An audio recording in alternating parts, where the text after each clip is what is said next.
សូមអរគុណដែលបានចូលរួមស្ដាប់ podcast របស់សមាគមសហគ្រិនវ័យក្មេងកម្ពុជា YEAC podcast នេះត្រូវបានឧបត្ថម្ភដោយទីភ្នាក់ងារជំនួយអាមេរិក USAID តាមរយៈអង្គការ PAC ប្រចាំនៅកម្ពុជា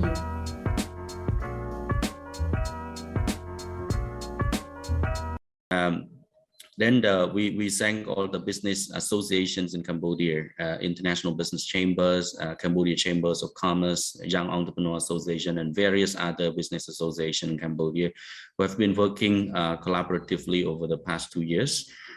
We sit down together, we join with public-private subcommittee led by Ministry of Economy and Finance.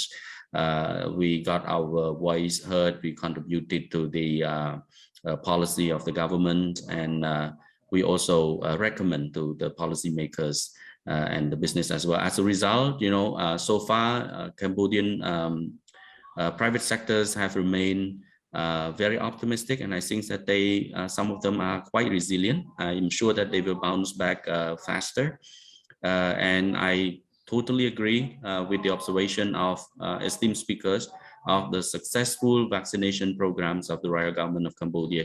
This is really fundamental, for the quick recovery of our economies now and restore the confidence of businesses and people and consumers and overall. Thank you very much indeed for that. And I now just like to ask one more question, and then I open the floor for the audience to also engage with our speakers. So please be prepared to pose your question. I just would like to hear specifically on your let's say on your recommendation as to how we can attract businesses to Cambodia after COVID-19. What else we can do now? Tassilo touched on the development of the introduction of new investment law. This is really pro-business, more open, more liberal in a way, and there are more incentives there as well. Is that enough, or there's something else that we can do in order to attract more investors to Cambodia? I'd like to go to Jogo-san first. Okay, thank you. Yeah, actually, we as JVAC have been working for this, attracting the investment from overseas, Japan. This is the very actually the significant role I believe, and we have a regular public-private sector dialogue with CDC twice a year, and we have discussed the lot of challenges, measures. A lot of the situation, and try to improve the environmental investment environment in Cambodia. We have a lot of actually success result through the discussions, especially for last 2 years. We have a lot of the tax incentives. We request smooth logistics, especially for the cross-border from Thailand, Cambodia, Aranya Pratit, border. We ask the improvement for operation of the custom clearance. And also some like labor, minimum wage issues. But these kind of issues very similar issues in the other business association in other countries. And also we try to get good better environmental circumstances. This is our main activity in our business association. So of course, sometimes we have another channel to discuss about the environmental investment environment, such as a working group, and also collaborate with other chambers like American, European, IBC. Yeah. So we have been working for this to invite, to bring more investment from overseas. But actually, the result itself, for example, Japanese JBAC case, we have approximately 270 members before COVID. And but due to some challenges or so there's some withdraw the business from Cambodia. Of course, still some new business is coming, and but now our figures, a number of figures, the number of members is about 250, so they have decreased slightly. So of course, we should do more to bring the investment, but it's not so easy actually. So, but it's now timing to open up the country. So maybe the new investment will come, hopefully, and also as Tashiro mentioned that we have now new investment law. We had some seminar to introduce the contents of the change. What is the change? What's changed from the previous one to the Japanese member, and collaborating with CDC or Ministry of Economy and Finance. We are doing a lot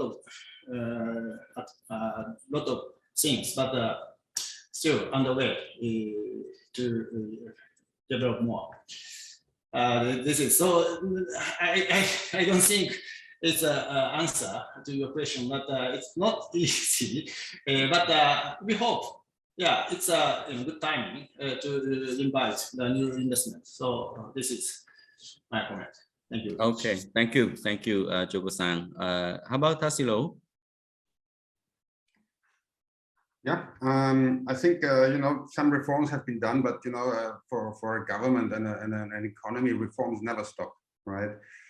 We say that better is the enemy of good, right? So we can never stop to reform. We constantly improve. We constantly try to get better.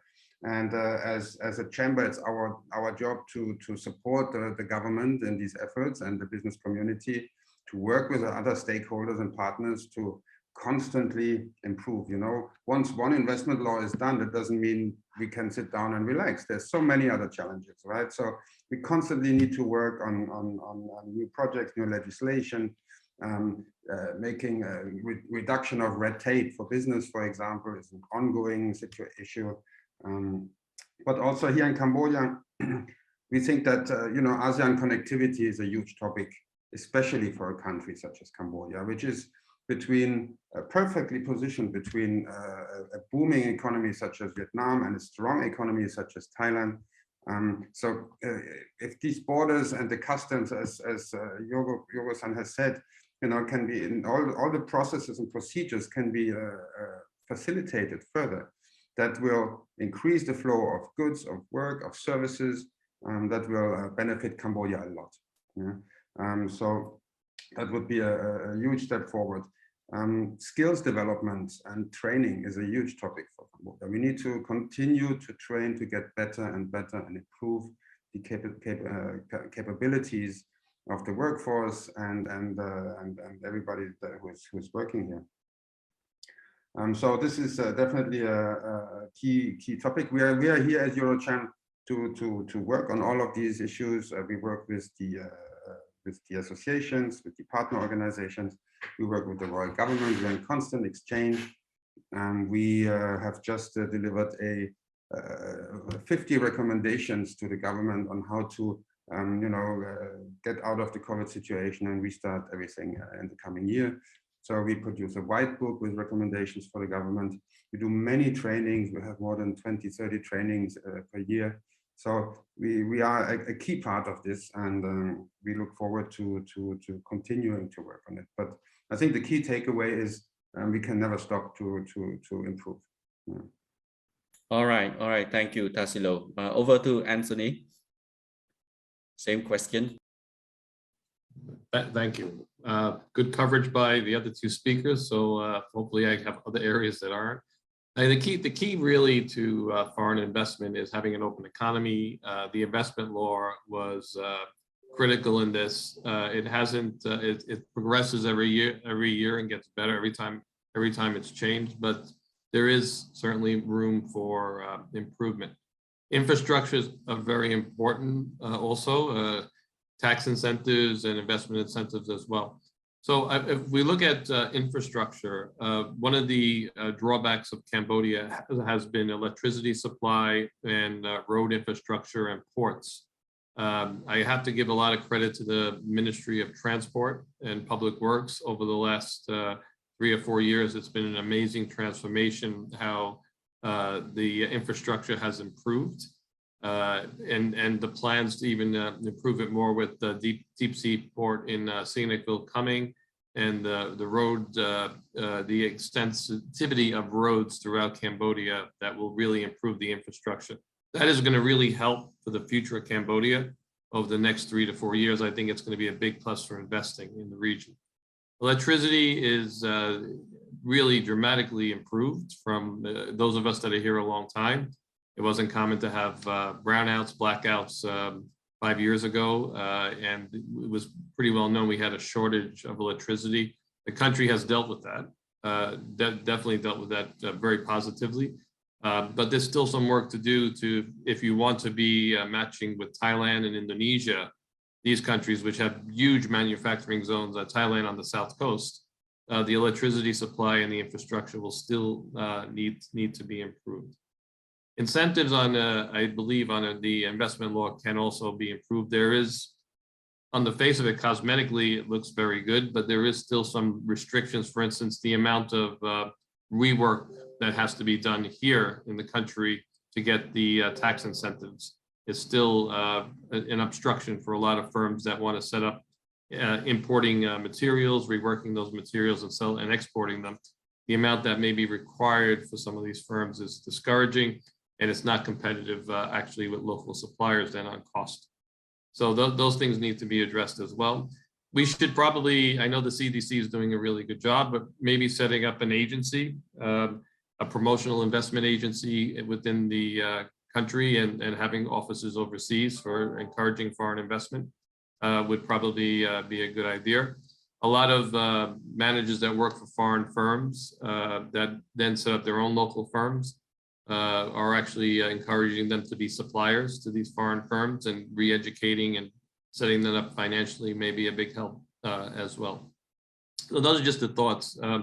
For the US, of course, the issue with us is, and I think to Europe to some extent, the standards that we set on countries for investment may be a little restrictive for Cambodia at this point in terms of transparency, corporate governance, and so forth. So this is not a political forum, and this is not something the Chamber of Commerce absolutely avoid talking about, but it is just something that the American companies have to deal with, that the governments in our countries, and not only America but other countries, do put certain restrictions on us in terms of how we do business and where we do business based on some of the local what may be developing issues in these countries. So this I think the country is doing a fantastic job in all these areas, and it's a child growing up. We have to be clear. We've emerged out of something in the 70s that was a disaster, and really just the last 10 to 15 years have become really an economic powerhouse within the region for a small country. And I think what we've done over the last decade has been absolutely amazing transformation. I've lived here since 2008, and I cannot believe what I've seen. I remember not even seeing one skyscraper, and look out the window in Phnom Penh now and see what you get. So we're growing up. We're getting there. We have to be patient. It's step by step, but we are growing at a fast pace. So we'll be very confident that we'll get that foreign investment. My last concern would be diversification. We really need to diversify our FDI. It's not an issue about China. It's the fact that you have one country that's 50% of your FDI. That's not sustainable, really, to have a diverse economy. So we really need to think about how we can get investments much more balanced with other countries and not depend so much on Chinese investment, because that's not really a long-term sustainable strategy. All right. Thank you very much, Anthony and our esteemed panelists for your intervention on these various questions that I have asked. It has been enlightening. I just like to share with you that the government has been very proactive and supportive to the businesses, as everybody has seen so far. And we have a public-private sector forum twice a year, as Yoko-san put it, and we also have various subcommittee, private sector subcommittee working together in respective sectors to bring up the challenges that they encounter and also provides comments in order to facilitate businesses in the country. And I agree with Tassilo that there are a lot of things that we need to keep improving, keep our eye on. I think this is really really good, and we are working along that line too. And of course, investment law has been passed by the Parliament of Cambodia in the right times. I mean, we actually need to stand back up on our feet and move fast from here. So it's only one of the various reform programs that the government, I think, have devised so far in response to COVID-19 impact. I recall what the Deputy Prime Minister of Economy and Finance says, that in recovery pathway from the government perspective is the 3R approach. It's a 3R approach. The first R stands for recovery. We need to restore and recover from this pandemic, and then we need to take this opportunity to reform, cut unnecessary red tape or any administrative cost, and the last R is the resilience. We have to have the policy that is resilient for any unexpected impacts also, whether it be climate change or anything like that. So I think that the government has put in place all of those policies to support businesses to build back stronger, of course. So now at this point, before I put further question to the speakers, it has been an hour now, so I'd like to engage our audience who've been listening with us. So everybody, I would like to share with you that today we have our 3 esteemed speakers from American Chamber of Commerce, European Chamber of Commerce, and Japanese Business Association in Cambodia. So please feel free to post your question, and I'd like to ask you to identify yourself, the organization you come from. And I also suggest that everyone put only one question and identify the speakers that you want this question be answered. And then if time allows, I can go back to you if you have more than one question. But for now, just one question for one participant. The floor is now open. Please go ahead.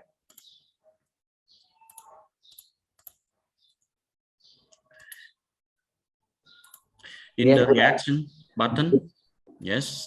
Good afternoon. If I can directly speak and not writing the message. Okay, sure. Yes, please be brief. I'm Mr. Bunley from CNOL. Yeah. Okay, I have a question to ask the speakers.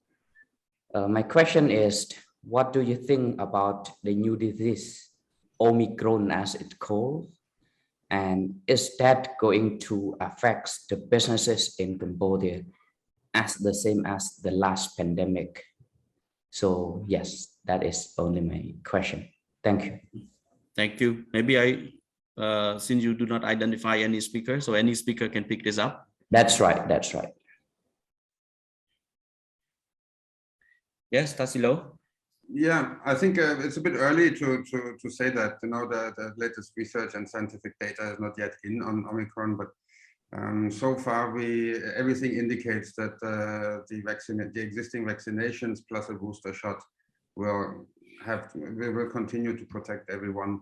So we don't expect too much of an impact of it, and also the severeness of the disease once caught is not as heavy as with the previous variant. So cautiously optimistic that it will not have a serious impact.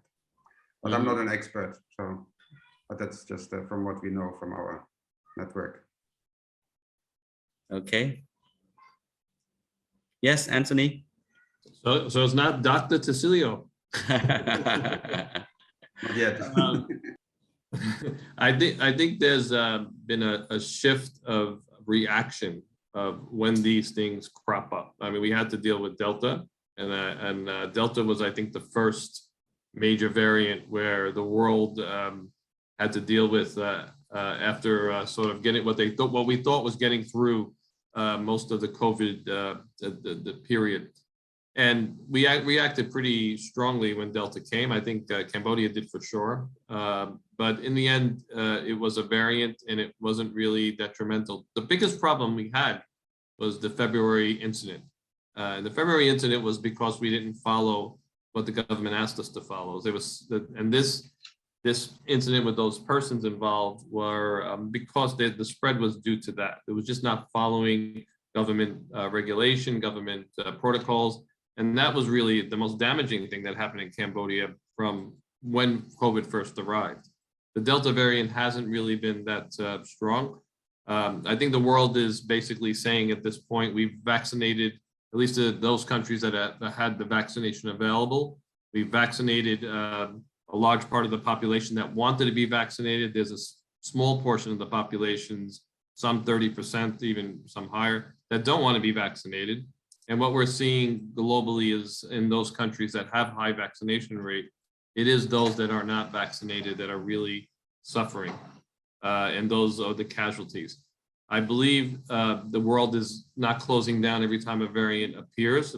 There will be restrictions in certain countries for travel, but as you can see, it's more skewing towards having people vaccinated, and those people that are vaccinated can do business or go out and eat or go into malls or whatever the case may be. That I think is going to be the trend. It's going to be full vaccination as much as possible. I believe New York is even putting in a mandatory vaccination in that state, or at least being considered. So I think directionally it's about getting everybody fully vaccinated and boosted and dealing with what would then become mild cases of COVID if persons are vaccinated. That is really the key why Cambodia has been so successful, is because of the high vaccination rate. I don't really see, particularly in this case, because it is quite benign in terms of its effect. It spreads faster, but it's benign in terms of when you get it, it's not that damaging. Unless something really crops up that where the vaccinations aren't workable, I don't see that we're going anywhere backwards. Well, oh yes, Joko-san. Yes. Yeah, to be honest, it's good. It's not good for my mental health to think about this further, actually. But I think Omicron is not only the mutants, but maybe the next will become. So we need to think about how to survive. So how to live with Corona. So we should prepare in the emergency case.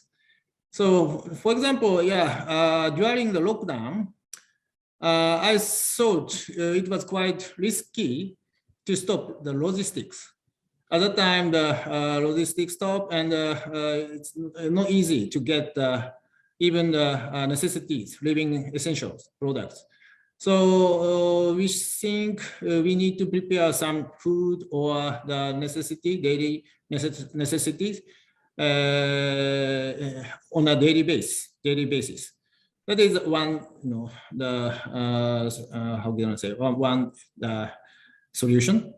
And also for business, of course, we should have a BCP plan, business contingency plan.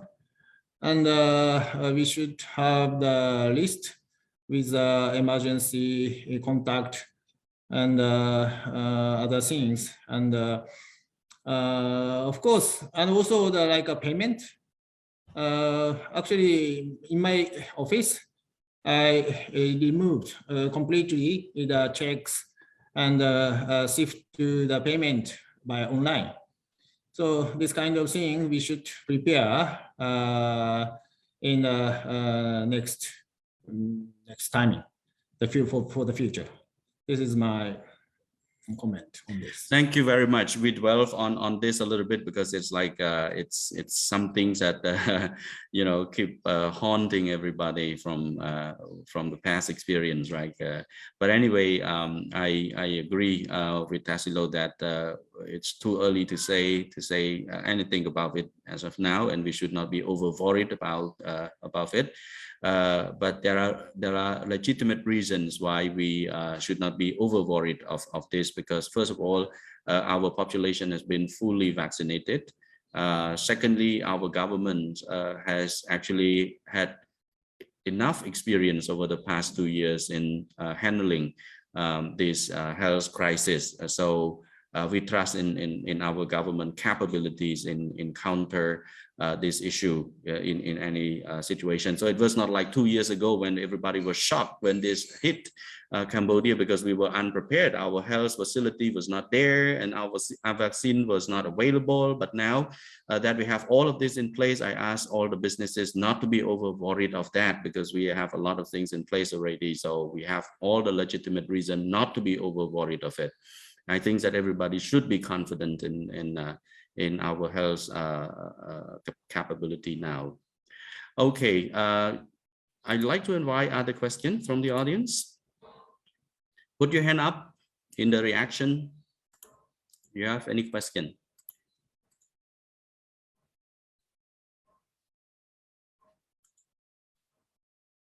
Frankly, I have a lot of questions to ask, but I don't want to take the floor all on my own.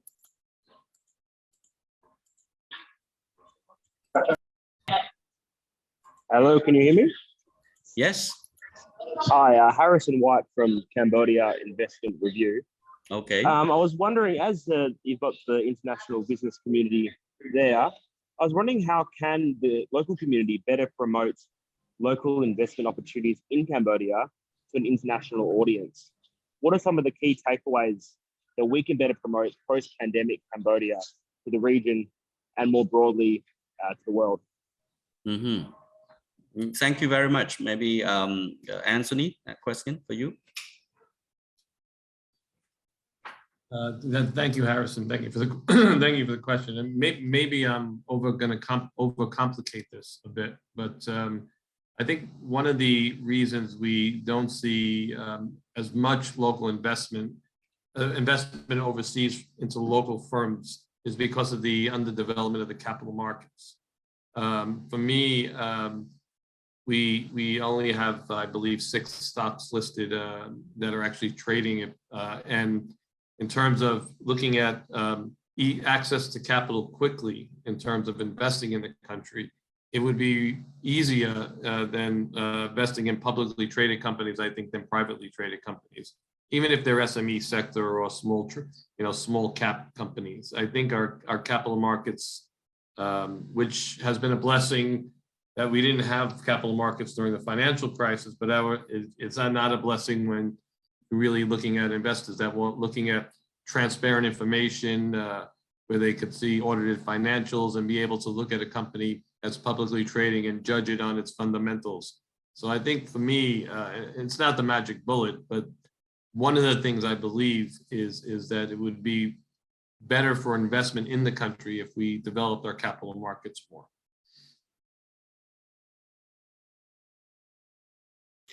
Tassilo, you would like to respond to the question too? Yes, I mean, I think to promote the country, the country is quite known that it's open as for investment, right? And We, for example, work closely with 9 other chambers, European chambers in the region, and we constantly have seminars and presentations about Cambodia, market opportunity presentations, etc. I think what Anthony said there, the capital markets needs to grow up. Yes, that is definitely a good point. On the other hand, I think if someone has a good idea for a product, a project, a service, a business, then the investment usually also comes, right? So it's a bit of a two-sided sword, I think.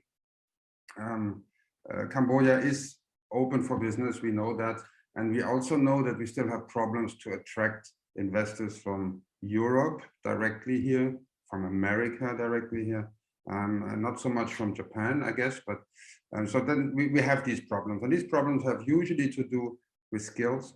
That is a big issue, right? A European company, be it in the automotive industry, I have to say, I don't think they have the same level of patience and long-term vision than some of our Japanese businesses here. So they want to go somewhere, they want to say, okay, I can find 500 engineers and I can start my business. If they don't have those 500 engineers, they cannot come. And unfortunately, right now, as the situation is, it's hard to find these people right now. So that is a problem. So skills is the main issue for me that holds investment back. And if we can increase those levels, if we can have better trained, technically trained people, also who want to work in multiple industries, also in a diversified industries, there's 500 professions, technical professions, for which you need experts. So if you have all these people well trained, from metal workers to technical engineers, electricity people, in the automotive industry and multiple other industries, then investments will come. And of course, some will say, well, bring the investment and we'll bring the people, but that takes a long time. I do remember, for example, the case of Minibia, when they spent years on training their staff before they could start production. And this needs a long-term view and a long-term vision, and that not everyone has. Look at ourselves, right? I mean, we invest somewhere, we do expect a return at some point after 2-3 years, right? And businesses are like that too. So there's multiple issues, but in terms of promotion, I don't think that is a problem. We speak a lot about Cambodia. We speak a lot about the opportunities. Just today, there was a business team here from Germany meeting with the banks. So there is people who are interested, and they come back now. That is good. But yeah, we still have to work on some fundamentals in order to make this a broader movement. Thank you very much. I think that's enough. I hope that Harrison got the answer on this note. I pick up one question from the general public, I think, from the audience there, quite similar along that line as well. He asked why Cambodia isn't the first choice for US, EU, Japanese companies. That is the question from Mr. Vanak. Anybody wants to pick up? Maybe Yogo-san. Is Cambodia the first choice for Japanese wanting to do business in ASEAN? If not, why? Yes, okay. Before COVID, of course, yes, the Japanese, especially manufacturing company, is extending their business to overseas, especially coming to the Southeast Asian countries. Of course, historically, we went to the Thailand, Indonesia, Malaysia, Singapore, Philippines, and currently Myanmar, Cambodia, Vietnam, Laos is a destination for the investment. And comparing to those countries, of course, we should think about a lot of things, including like labor, the cost issues, the labor wages, cost, and also like electricity cost, electricity situation, and some tax issues. And among those things, of course, Cambodia is the next destination because the Myanmar is now the current situation, and after that, the Cambodia is more, the higher possibility for the destination. So yeah, as Tashiro mentioned, that we also see the development of human resources. So this part from the various various level cooperation from like embassy, JICA, also the private sector. Now, JBAC also are collaborating with JICA and actively participating in industrial human resource development projects. So, meanwhile, we are very pleased to hear that implementation of SDF, Skill Development Fund, announced by Ministry of Economy and Finance, regarding specific operation schemes. We are now planning to conduct the hold seminars for Japanese companies by JETRO. So anyway, of course, comparing to other neighboring countries, now the labor cost is also still competitive. Now the last few years, the increasing of the wages is very stable now, not so dramatically increasing. So it's a good sign for us. That's why, of course, we are always seeing the next opportunity in the Southeast Asian countries, especially Cambodia, Vietnam, Laos. But Laos is very small, too small. So maybe the Cambodia is now very good chance to invite the investment. Thank you.